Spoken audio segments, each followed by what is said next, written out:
thought in your head that I think there's way too many donkeys out there. You know what you should do? You should stop doing whatever it is you do.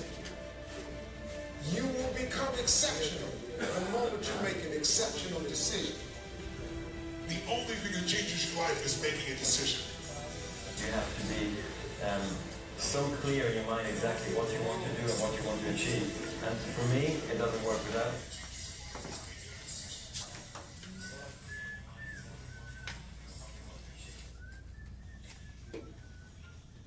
Way to go, Paul.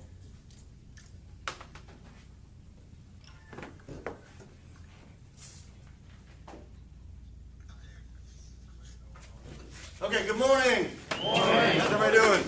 Hey guys. Yeah. Welcome to Dan Cummins Chevrolet. I like it. Yeah, that sounds good. Go. Feeling it this morning. Hey guys, thanks for tuning in. Share the feed, share the feed. Ricky Baines out there in London, my man. Got some stuff to teach you guys today. All right, wonderful. Thank you. Everybody feeling good? Yeah. All right, let's go like this. Stretch a little bit. Good job. Good job. Let's stretch it out a little bit. Golly. I had like a whopping 3 beers last night, and I can feel it today. Like that stuff's like poison in my body at this age, man. I just can't do it anymore, man. I don't know how I used to hang with you guys. So here's what we're going to talk about. We talked about this just a little bit briefly yesterday.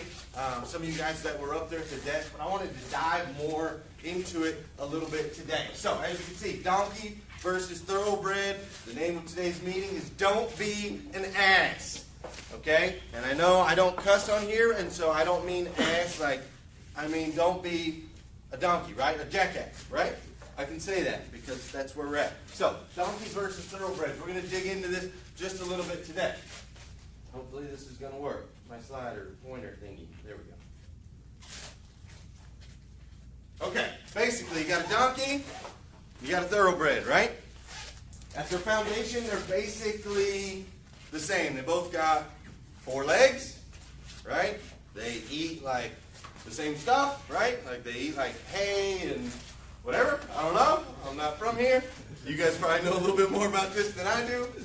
Okay, but they do what they do. And they walk around on 4 legs. But there's some stark differences, obviously, clearly between a donkey and a thoroughbred, right?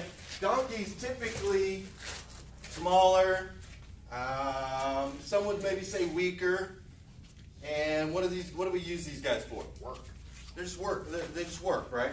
That's kind of all they do. We load them up, we put a bunch of packs on them, and we slowly trot our way down through, I grew up in Arizona, so we use them to go down like in the Grand Canyon, right? You just kind of trot your way down, nice and slow, you meander. They're good, they serve a purpose, but they don't like shine. They're not like the star of the show, right? Like even in, what was it, like Winnie the Pooh or whatever, he had Eeyore, right? Everybody knows Eeyore, but he wasn't the star of the show, right? He wasn't the thoroughbred, he's just a donkey. So you've got your donkeys, then you got your thoroughbreds, their muscles are glistening, and they're shining, and they're always all dressed up, and they got like, I was at an auction thing last night, and they had like the bridle from American Pharoah, and people were like, $2,500, $2,600, $2,700, people pay all this money just for the bridle that was in American Pharoah's mouth, right? So some stark differences between a donkey and a thoroughbred, even though basically they're the same. So, let's go to a definition real quick. Donkey, a domesticated hoofed mammal of the horse family with long ears and a brain call, used as a beast of burden, an ass. Definition of donkey, beast of burden. Has anybody in here ever felt like a beast of burden? I used to feel like a beast of burden. When I worked at that dealership in Flagstaff, Arizona, and I worked 7 days a freaking week and had to work on Sundays and didn't get rewarded really well, and they put everything on my back, and I just always had to carry the load, and they didn't appreciate me, and they treated me like crap, I felt like a beast of burden. That's what I feel like. Below that it says a stupid or a foolish person. That's the definition of donkey. An ass, a stupid, foolish person, and a beast of burden. Who wants to be that guy? Nobody? Okay, good. Glad we don't have any hands up right now. Okay? None of us want to be donkeys. All right? So, that's the definition of a donkey. That's what that looks like. Okay? That's what a donkey looks like. Right there. He's just this goofy little thing. He's there. He's average. He's a beast of burden. Doesn't really do much. He's an ass. You guys get it? Okay. That guy looks similar to that donkey. Okay? All right, that guy right there, this is me in 2007, and I was skinny, man, but God, I was a donkey, man. I was a jackass back then. I was a foolish person. I owned my own business. That was cool, right? Okay, I'm a business owner. That's neat. But I partied all night. I slept in late. I drank and drugged often. I made money. I made money. But I was broke. Every single day I was broke. I just blew it. Okay, I never trained on anything. I had no discipline at all. But what did I do? I did work hard. I always worked hard because I was a beast of burden. I had no choice. I was broke every single day. I had to get out there and work hard. I owned my own business. Nobody was going to do it for me. And if I didn't work hard, I couldn't make money. And if I didn't make money, then I couldn't spend it on partying and drinking and drugging and all the stupid crap that I used to do. Very similar. Donkey, donkey. Right? Don't they look close? Yeah. Freaking both a couple of jackasses. All right? So that was me. That was me 10 years ago, 2007. Now, the difference between a real donkey and like the metaphorical donkey is a real donkey cannot do anything to become a thoroughbred. It just can't. It's genetically designed a certain way, and it can't change, regretfully. Okay? Now, as human donkeys, we're not in that predicament. We can make the change. We can develop the discipline and the training, and we can study, and we can learn, and we can grow. And we can become thoroughbreds even if once, at one point, we were donkeys. We can do that. So, let's look here. When I was back in my donkey stage, this is my grandma, Betty Smith, okay? And you can tell, there's me back in my Budweiser shirt, which is about all I ever wore back then. And there's Grandma, who looks just thrilled to be there with me, right? And she looks so excited and proud of her son or her grandson. Can't you see it in her face? I mean, come on, guys. So this picture means a lot to me because my grandmother, when I was in this donkey stage, let me back up even a little bit. My grandmother, she was married to my grandfather for close to 50 years before my grandfather passed away. They were high school sweethearts. My grandfather, I never once saw the man without a shirt and tie on. Like, not a single time. You could hear him wake up in the bedroom when we would stay at my grandparents' house. You'd hear him wake up in the bedroom. You'd hear some jostling around. Then the door would open. Out comes Grandpa, 7 a.m., shirt and tie. Sunday, Saturday, Tuesday, didn't matter. Didn't have anywhere to go. But he was shirt and tie, and he got his coffee, and he read his newspaper. And that's how I remember my grandfather. Now, my grandmother never had a driver's license. Her entire life, she never drove a car. Never once. Because she met my grandfather, and she knew instantly that my grandfather was going to take care of everything that she ever needed for her entire life. So she just knew she could count on him. That he was Mr. Reliable. He was disciplined. He was going to come out the same. She knew what to expect. She knew what she was going to get. He was going to be a provider. He was going to be a protector. He was going to be a man, and and she knew it. She never had to have a job. She never had to have a license. She didn't have to have any of that. So I'm sitting there having a conversation with my grandma. I'm back in my donkey stage, right? And I've got this girl named Tara that I'm head over heels with, and she's just driving me crazy back and forth. But we're together, we're not together, we're together, I need you, I love you, blah, blah, blah, all that crap, right? And so I'm in that stage, and I asked my grandma, in front of Tara, I asked my grandma, I'm like, why do we, you had this 50-year marriage, and everything was great, and here I am, I'm trying to be in a good relationship, and it's not working. We fight all the time, and sometimes she goes, and sometimes she stays, and just, Grandma, help me, I need some advice. And my grandma, who I thought was going to be on my side, she just looked me straight in the eyes, and she said, what do you have to offer? What do you have to offer? You're jumping around from job to job, you're freaking broke all the time, you just like to party, you're not disciplined. How does this woman know what to expect from you? How can she dedicate her life to you? How can she pour herself into you? What do you have to offer? That was a defining moment for me. I needed to hear that. I needed someone to knock me down a peg and be like, dude, yeah, so you can party and you can run a business and you can play cards and you can be popular. What do you have to offer to anybody that's long term, that's effective, that's going to make a difference? Where do you add value in more than just buying somebody a shot? So that was a big moment for me. And I ask you guys that question right now. What do you guys have to offer? You tired, bud? Why don't you go downstairs and wake up? Go downstairs, get a cup of coffee or something. Ask yourself this question right here. All right, what do you have to offer? What are you giving your customers right now? What are you doing for them? Can they count on you? Are you reliable? Do they know that you're gonna support them and you're gonna stand up for them? You're gonna protect them? Do they know that about you or no? You gotta ask yourself that question. What do you have to offer? Are you a donkey? Definition of a thoroughbred: bred from the best blood through a long line. Excuse me. All right. Of, relating to, or being a thoroughbred horse, having characteristics resembling those of a thoroughbred. Bottom line, my favorite one: trained or skilled. I pulled up another definition over here. It says pure breed, especially a breed, we don't really care about that right now, of outstanding quality. Okay, so here's the words that I read in these definitions. It says down here, first class. So first class, trained, and outstanding.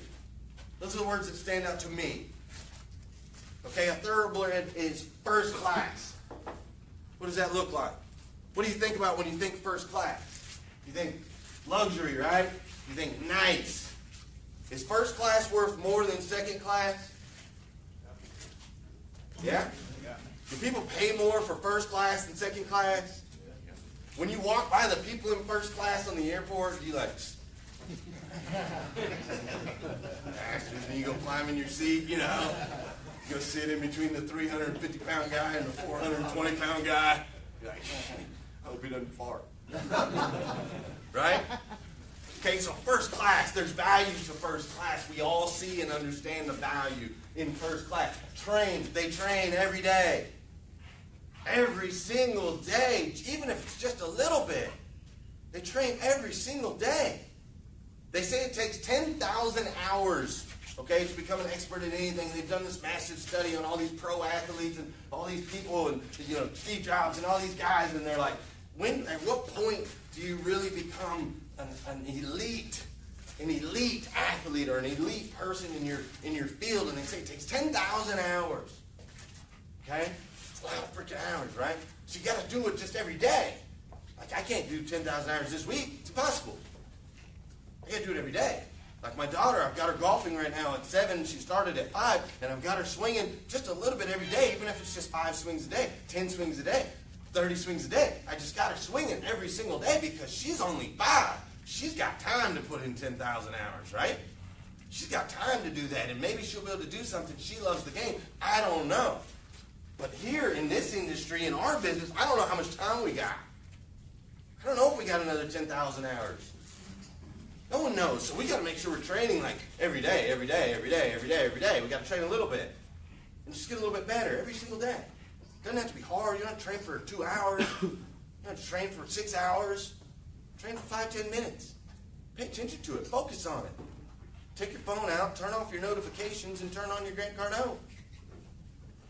Quick side note, I turned off notifications on my Facebook 8 days ago. Just turned off the notifications. I didn't get rid of Facebook. I still use Facebook. I'm on Facebook Live right now. I love Facebook. I turned off my notifications. Now I use Facebook when I want to use Facebook. Versus I'm in the middle of something, I get a notification, and then I look over, and I'm like, oh, that wasn't important, and then I go through, and oh, shit, man, really? They sold him a car, man? What? Oh, come on, man. And next thing you know, I lost what I was doing. So if you, tidbit, little words of wise, turn off your notifications, it'll change the world. It's crazy. I've been intense the last 8 days. I've been waking up a half hour, 45 minutes before my alarm clock every single day. It's just exciting. I got work to do. trying to get in my 10,000 hours. First class, trained, outstanding, awesome word, right? Anybody hear that word back in like elementary school? You got outstanding, you're like, yes! Mom, Dad, put this on the fridge, outstanding! Big word, right? So these are the words that we associate with a thoroughbred versus those other words that we associated with a donkey, right? So, this is what a thoroughbred looks like to me. Okay? Floyd Mayweather. Anybody excited about that fight? Hell yeah, right? I'm excited about that fight. I've already got my destination. I know where I'm going to watch it. I know who I'm going to watch it with. I know the date. I'm excited. If my wife's watching, sorry, can't hang out that night. I'm watching the fight. That's what I'm doing. Okay? This guy right here is thoroughbred. And I made sure to cover his nipples because I didn't want this to be like X-rated. All right? So, Floyd Mayweather. Okay, is he the biggest guy on the planet? No. He's not the biggest guy on the planet. Not at all. Does he knock everybody out that he goes into the ring with? Nope. Is he just a bruiser? Nope. No, not at all. Is he probably the most trained, disciplined athlete we've ever seen? Yep. By far, right? That's what makes this guy, that's what makes him a thoroughbred. Every single ounce of his body is trained. He's focused on it every day. Watch his videos, pull them up.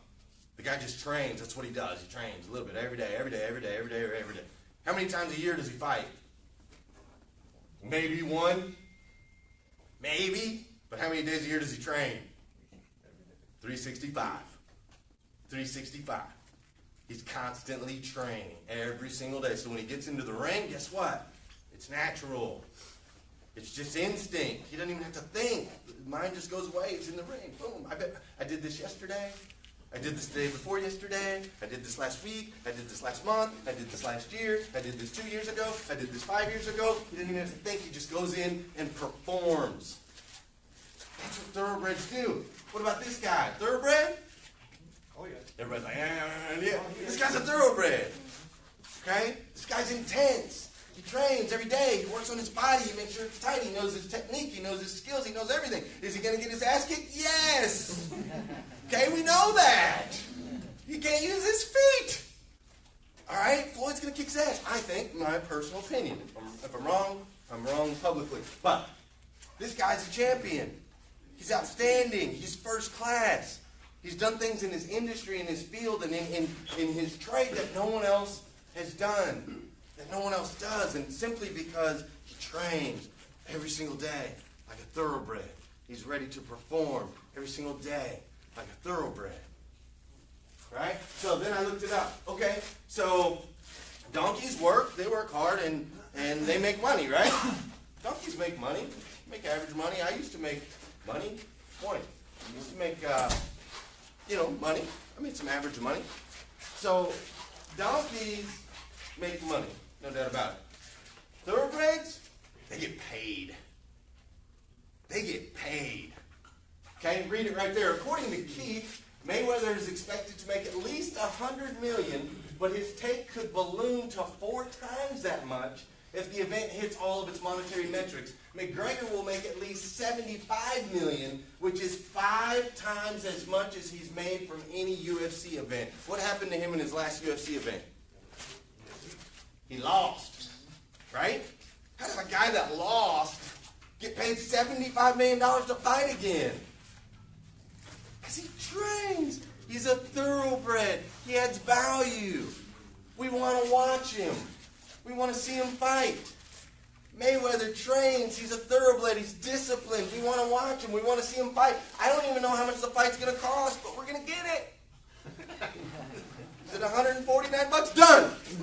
$250? Got it. $500? Hey, homeboy, you want to go in with me on this?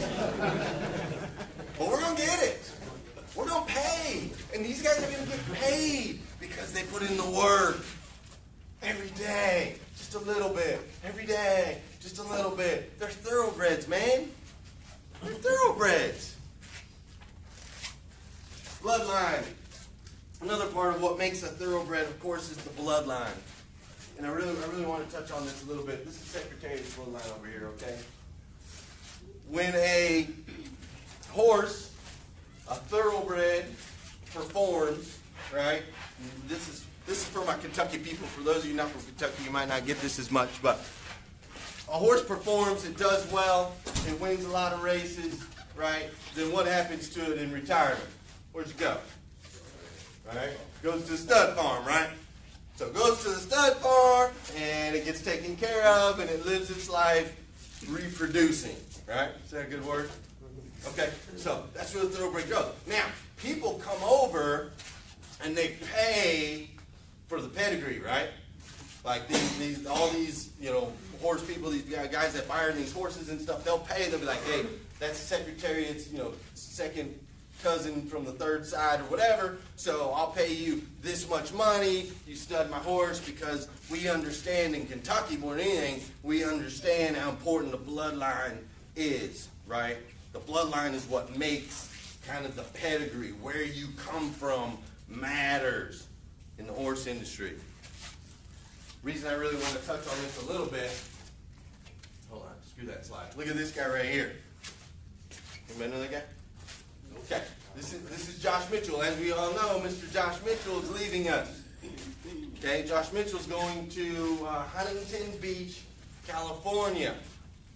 All right, he's going out there. He's got an incredible opportunity. He's going to go work for a different dealership, which I hate to lose him. But here's what I understand about Josh Mitchell, and here's what you guys have to understand about Josh Mitchell. Josh Mitchell grew up here. Okay? This is where he grew up. He hasn't had an opportunity to go out on some different tracks and see what he's made of. A horse can be awesome in your backyard, but until you put him out there on the track, you don't really know what he's made of, right? You can't get to the Derby until you make your way around the circuit. You just can't get there. And what we have in Josh Mitchell is we've got a thoroughbred. He's been training every single day. He's working hard every single day. He's got an opportunity. His daughter just graduated high school. He's like, oh man, I've been in one place this whole time and I'm working hard and I've developed a pedigree. And what does it say on the top of his pedigree? It says this right here. It says Dan Cummins Chevrolet and Buick. This is his bloodline. This is where he comes from. This is how he was built. Do you think that if Josh Mitchell was working at a dealership in like Montana selling 120 cars a month at Huntington Beach, California, would have called his ass? No. No. Okay? They called him because of this. I'm not taking away from what he does. I'm just saying this is his bloodline. This is where you guys are at. This is your bloodline. You're part of this right here. Okay? Mayweather gets paid. McGregor gets paid. Josh Mitchell is getting paid. They tracked him down. They said, man, we see you. You're training hard every day. We know what we're going to get. We know we can count on you. We know we can rely on you. We know that you come from good stock. You come from that Dan Cummins group that sold 800 cars in a month when they used to sell 150. So we know where you're from. We know who you are. We know what you do. So we're going to pay you. That's when you get paid, guys. That's when you get paid. Now, what Mitchell doesn't know at this point is our paths are going to cross again. Okay? Right now, he's taking an opportunity because of where he's at in his life. It's not because it's a better store, a better operation. It's because of where he's at in his life. His oldest just graduated high school. He's been in Paris, Kentucky forever. He's got an opportunity to go to sunny California. Right? I like California. You guys like California? Doesn't snow in California. There's beaches in California. So he gets to go and he gets to experience life and he gets to see what he's made of. He has a massive challenge ahead of him because now he's got to go in with the Dan Cummins pedigree. He's got to go in and represent who they believe that he is, who I promise you, who they think he is even bigger than who he really is. Because people buy when value exceeds price. So if they're paying Mitchell this, they really think he's worth this. Does that make sense? You guys get that? So here's the opportunity that you guys have. Okay? We're all coming from this bloodline right here. This is the Dan Cummins Chevrolet Buick. This is what we've got in our veins. Okay? Now, we also have an opportunity to be a donkey who bears the workload at Dan Cummins Chevrolet and Buick, or we can be the thoroughbred who gets paid. Our customers don't want to deal with the donkey. They don't. Trust me, they're dealing with donkeys all across the nation in this industry. It's what they're dealing with. They hate it. That's why they hate us. They think you're a donkey. They want a thoroughbred. They will pay more for a thoroughbred. You will get paid as a thoroughbred. And you've already got the bloodline. Do you guys see the opportunity? When we expand this dealership, which we're going to do, and that's where this will come full circle with Mitchell, because as our company expands and grows, as we start to take over and multiply, we're going to get a little closer to California, right? And if Mitchell goes out there and proves, he starts building that pedigree and proves that he's really the man out there in this big market, who's to say I'm not calling him a few years from now going, hey Mitchell, I'm a little further south, it's a little warmer, I want to pay you, bro, I want to pay you. Who's to say that won't happen? He's got to go prove himself. You guys have all that exact same opportunity.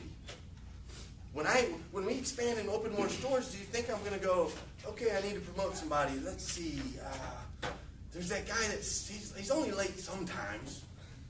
And, he sells around 20 cars most of the time. And he'll do what I ask him to do if I ask him a couple times to do it.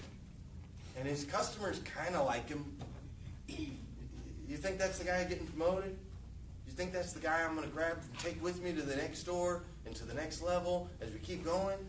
Or am I going to grab the guy that I know I can count on? The guy that shows me he's first class, shows his customers he's first class. The guy that when I think about him, I think, outstanding. That guy's outstanding. That's the guy I'm taking. And as far as your customers, that's the guy they're buying from.